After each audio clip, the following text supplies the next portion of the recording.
Welcome! After the forward bends video, which I hope you like, now here is the back bend video. I will explain you the key points in safe practice and quick advancement.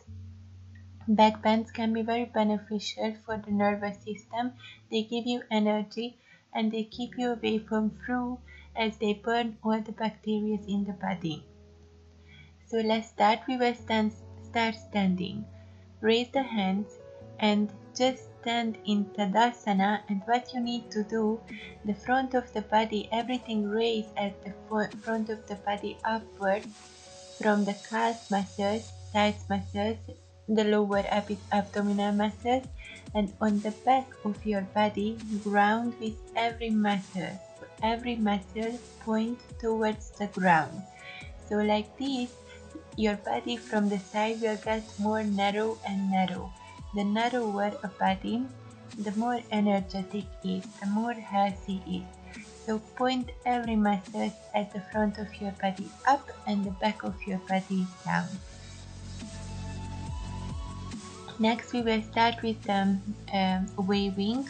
So we will wave the spine from one direction and after the other direction. Very important before doing the back bend, first lengthen the muscle, lengthen the spine, and after make mobility in the spine.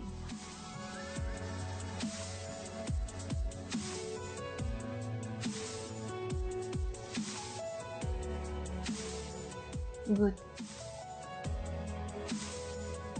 Next, make a little bit more mobility in the spine. See that you push the sacrum into the body.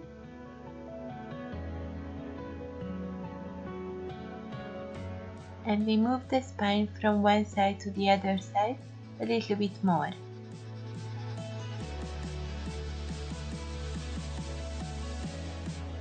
See that you keep your hip static and grounding, and the soles are also grounding.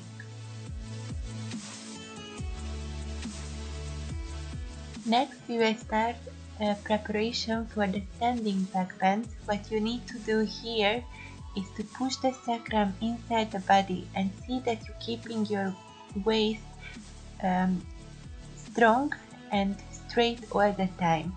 So here we will do three things. First, you really ground with the heel and you use the back muscles of the leg. Secondly, you use the mula bandha, which means tailbone down, pubic bone up, tailbone down, pubic bone up, and you use the hip bandha, which means sacrum into the body and psoas muscles pulling forward. We will do this exercise again. This is one of the best exercises to make the body more and more narrow, especially the hips more and more narrow, and like this gaining energy in the hip muscles. For the second time you can do like the first time with bended knee, or you can just lengthen the knee, make straight knee, and just see that you're closing the gap between the pubic bone and the tailbone. What's most important, you have to keep the waist very straight as you see on the video. You never arch the waist. And for the third time, now we will look one side and the other side, a little bit of rotation of the spine.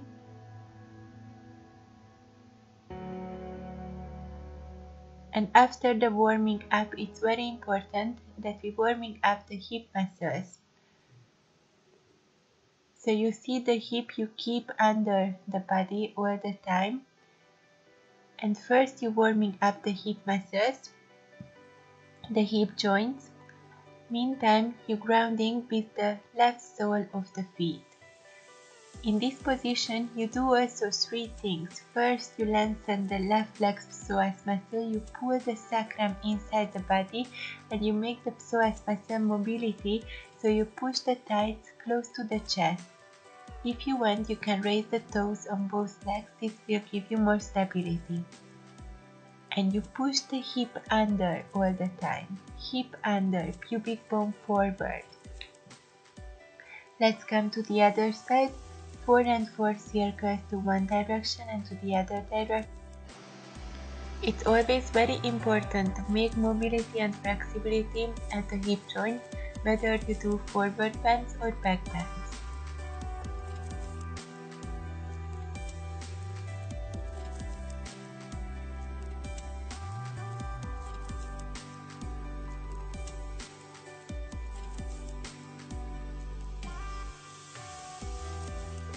Next we will go to the ground and we will continue with back bends on the ground.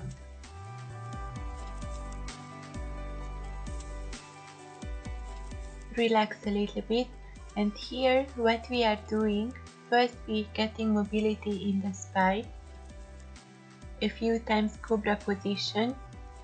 See that you're grounding with the palm of your hands and with the fingers of your hands. Now stay up. If you want, you can bend a little bit the elbow, but see that you are not bending your neck. You keep straight the back of the neck and you're trying to reach up with the top of the hand, with the top of the head, not with your nose or with your chin. A little bit now you can bend here the leg.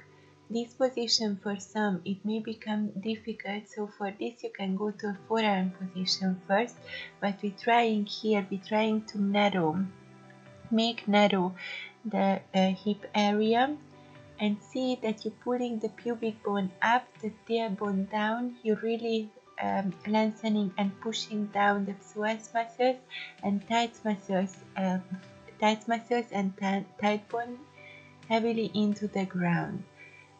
And you can do this on forearm as well. Sometimes you can stay a few minutes in this position. It will help you to reach the hip alignment, which helps you with the back bends. Next we will go to Dhanurasana.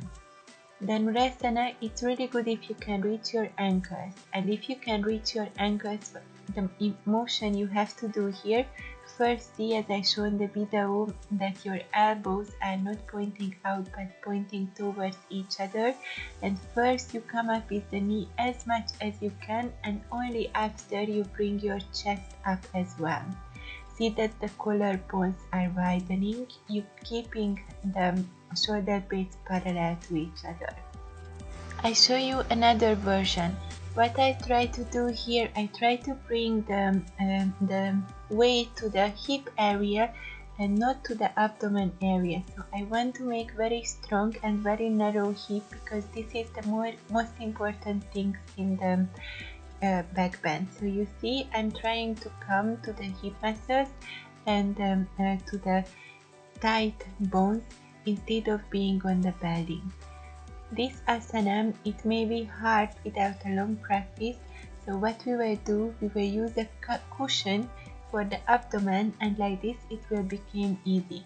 So take a cushion to your abdomen, and after come to cobra position and raise the leg. See that your psoas muscle really lengthening and the thighs bone are really strong, and try to push the knee to the ground. See that the calf muscles are strong, pushing back the calf. Keep the elbow straight, bring energy to the shoulder, to the elbow and to the wrist. So you can practice Dhanurasana in this way, and in this case you will have a strong hip. Next we will continue to warm up and lengthen the psoas muscle. Come to low lunge position and warm up the psoas muscle, meantime keeping the hip in line and straight. You can come to your arms as well, making space between the sitting bones. See that the heels are always pushed down to the ground. You have to ground well with your heels, otherwise either the knee or either the lower spine can hurt. Next we will do a back bend in this position, and you can use a block. You can put the hands to the ground, but if you don't reach the ground, then first just use a block. See that you're lengthening the spine and only after arching the back. Next we will do one hand position. The asana is building up from the base, so see that your calf, your feet and the hips are very strong. See that how the psoas muscles are. And after, change sides. First, warming up the hip muscles, especially the psoas muscles.